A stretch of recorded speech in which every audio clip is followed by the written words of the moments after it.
Dvorane Union predstavljate s projektom, ki nosi naslov Utrip časa. Zakaj utrip in zakaj čas? Ja, ta projekt je pač eden drugačnih, kot jih Stop pripravlja, ampak je pa seveda ima zelo veliko težo pri strokovni publiki, pri kritikih, kajti izvajamo večinoma slovenska dela ali pa novitete in to so zelo težka v bistvu dela, moderna, contemporary, kot pravijo, in pač naslov je pa takšen, kot je, ker bi se skladbe navezovala na to temo. Letos praznujete 10 let svojega delovanja. Zanima me, kako se je spletla ta zgodba o komornem muziciranju, ko ustvarjate to glasbo z vsemi temi najrazličnejšimi tolkali. Ja, ko smo v bistvu v času študija razmišljali, kam zdaj uporabiti vse to znanje, ki smo ga tokom študija pridobili, praktično orkester, kjer nekateri od nas igramo, ali pa v šole, kjer učimo, ti ne da vsega tega, da bi se lahko pokazal tisti vse svoje luči, da bi lahko pokazal tisto znanje, da bi še lahko raziskoval v tej tolkalni glasbi. Zato se nas je teh nekaj entuzijastov zbralo skupaj in začeli smo delati tisto, kar nas v bistvu še bolj veseli in kjer je treba res vso znanje pokazati na tem področju. Zato je potem nastala ta skupina, ki je v bistvu vseh teh 10 let v isti zasedbi, kar je tudi neka redkost, kar se tiče kakršnihkoli zasedb, kar se v glasbenem svetu tiče. Nocojšnji program je zelo pester. Če bi morali neko skladbo delo izpostaviti, kaj bi to bilo?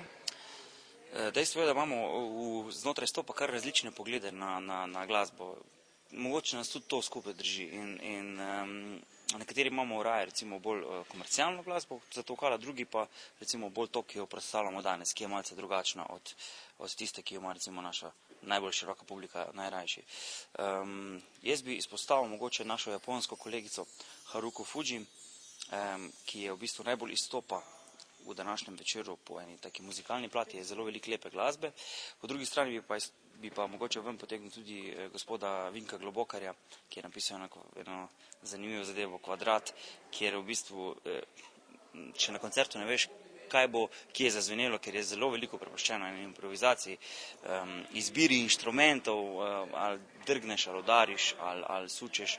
Tako da v bistvu vsakič je nekaj novega in mogoče ta dva kontrasta na tem današnjem večeru sta nekako v ospredju. In kaj je največja edinstvenost vaše skupine? Ja, naša prepoznavnost, vsekakor celo mogoče v tujini bolj kot doma. Edinstvenost pa to, da v bistvu v zvok, v ropot, v muziko, v glasbo pretopimo v vsak predmet, ki ga najdemo. Ali so to igračke, ali so to avtomobilski deli, ali so to pravi inštrumenti, s česarkoli se da izvabiti zvok, to mi uporabimo in to je v bistvu ta prepoznavnost. Za konec še vprašanje, kakšni so načrti za prihodnje? Ja, mi smo pa ob 10. obletnici torej izdali zgoščenko, torej vsake 10 let izdamo eno, potem jih bo bolj malo. Ne, res, čim več muzicirati, zdaj dobivamo kar precej vabil tudi v tujino, veliko sodelujemo pri državnem protokolu, tako da se nam precej dogaja. Ostati v tem našem trendu prepoznavnem in pa seveda še stopnjevati, se še približati, ne vem, nekaterim idealom, ki jih imamo kot člani skupine. Tako da jaz mislim, da smo na neki pravi poti, ampak seveda stremimo k še boljšemu.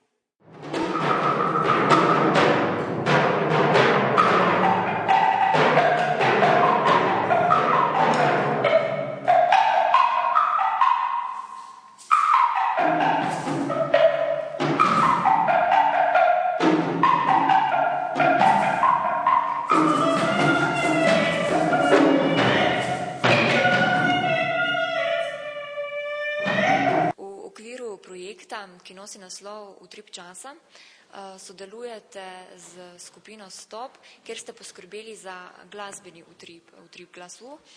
Zanima me, kako je bilo sodelovati z tolkalci? Skladbe so zelo zanimive in zelo različni skladbi, pri katerih jaz sodelujem. Ena mi je bila še poseben izziv, ker je zahtevano ljudsko petje ukrajinske skladateljice in sem se mogla kar potruditi, da sem odkrila ta njihov način petja. Ta druga pa je čisto drugačna od Brine Jež, ki je tudi prvič izvedena, je pa zelo subtilna in bo zelo zanimivo slišati, kako tolkala, da niso samo razbijaški inštrument, pa so zelo subtilni spremljevalec. Ali se morda način petja razlikuje v primeru, ne vem, če vas spremlja velik orkester ali pa tolkalna skupina?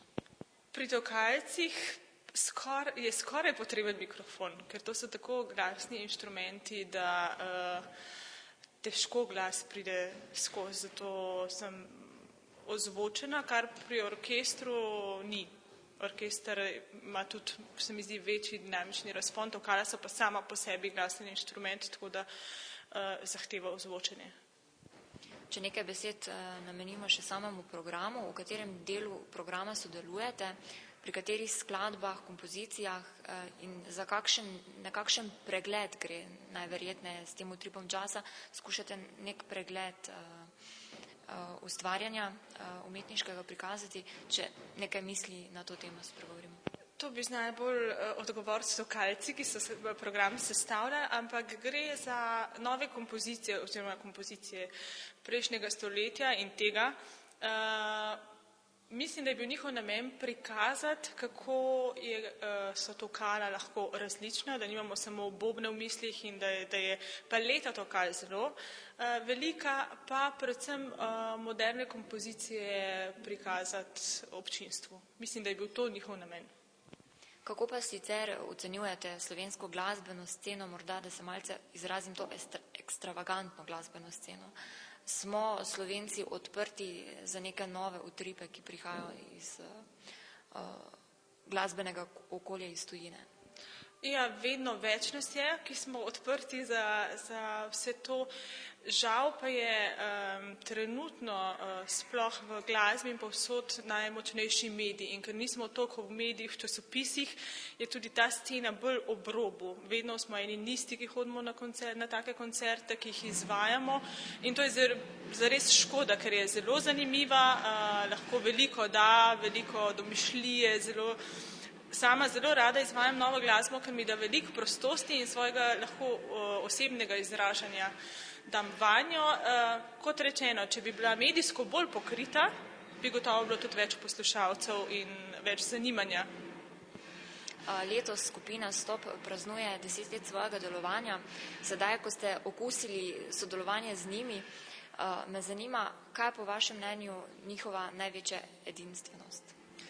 Kar sem jaz uspela tudi prek televizije zasledovati njihovo kariero, je to, da so spodbudili mnogo mladih, da se je začelo zanimati za tolkala, da so videli, da je to široka paleta tolkal, da se lahko uporabi od kuhalnic do ksilofona, vibrafona, da je to res velika paleta. Mnogo tolkalcev je zdaj na sceni, ki se uči in predvsem imajo zelo hudomušne, zelo izvirne nastope in vedno jih je užitek poslušati in gledati.